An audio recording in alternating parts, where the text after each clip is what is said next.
I remember my wife and I, we were in Borough Park for a visit. We were there on 13th Avenue. This goes back at least 20 years, 25 years. And we bought, there was a new tape that came out. Now, for the people who are listening, they may not know what a tape was. There was once a time that there were things called cassettes, you understand? And there was a cassette of some Jewish singer. And here it was, I loved it, especially my name was in it. Oh, Jerusalem of gold, where I'll be bold and I'll be sold and eat and have. I'm aching and yearning to.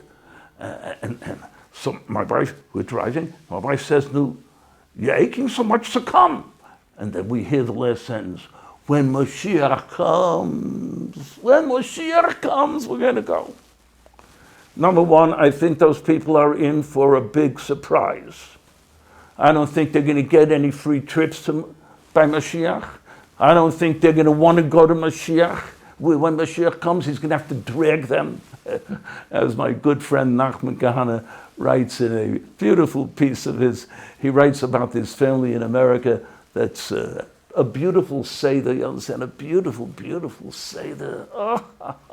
And their sons and their daughters and their sons-in-law and their daughters-in-law. The carpet, you can sink into the carpet, the chandelier is masho. And Rabbi Kahana's story is about this fellow has a brother who lives in Eretz Yisrael, and one of his children, Erev Pesach, had to cross the border into Lebanon after terrorists. And in a foxhole someplace in Lebanon, he's eating his manot of matzah that they gave for him and his 4 cups of wine. And his cousins are over there, dancing away in America. And then at the end of the meal, they get up and they're singing Lashona Haba B'Yerushalayim. And he sees his wife is crying. Why are you crying? He says, next year in Yerushalayim, we're going to have to give this all up.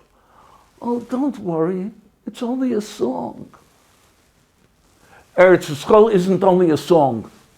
Eretz Yisrael is the reality of Jewish life for now and forever. And I don't know how people can simply say, wait for Mashiach.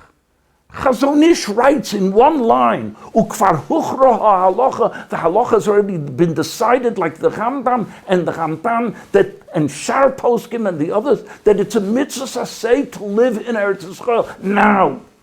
V'yodua, and it's known, Kamoshof ha'chofetz chayim lalo sarza, how much the chofetz chayim yearned and longed to go up to Eretz Yisrael. And in fact, that's the end of the one-liner in the Chazon Ish.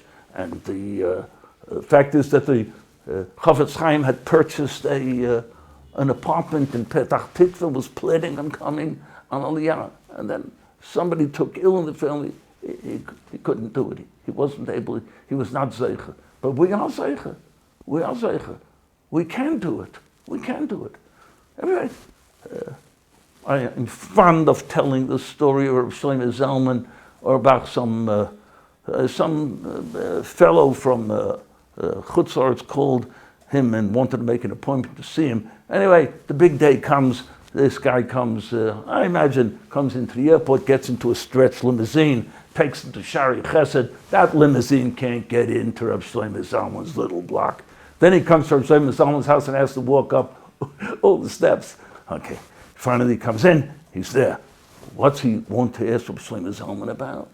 He wants to ask him, he'd been studying with a Chavrusa for months, all about the mitzvah of Yishuv Eretz Yisrael. Is it the Yoraisa? Is it the Rabbanon? Is it a big Havera? Is it mitzvah Chiyuvis? Is it mitzvah Kiyumis? And he starts pouring out all the Torah. Now, as I told you before, any good Chassidish or Litvish story needs 3 times. So here it is. This fellow was pouring out all the stuff, and Rabbi Shlomo Zalman, in his edel way, says, "Es nicht wichtig. It's not important." Or this guy, he's heard to the call, but he doesn't pay attention, and he keeps talking. And then, of course, for the second time and the third time, Rabbi Shlomo Zalman tells him, "Nicht wichtig." He asked him, what does Rosh Shiva mean? He says it doesn't make any difference. All the Rishonim, all the Achronim, it doesn't make any difference. Open up a Chumash and you'll see in all of Torah, Ritzon Hashem, God's will, is that Jews should live in Eretz Yisrael. Who cares what it is? So anybody who tells us this Mashiach stuff, they made it up.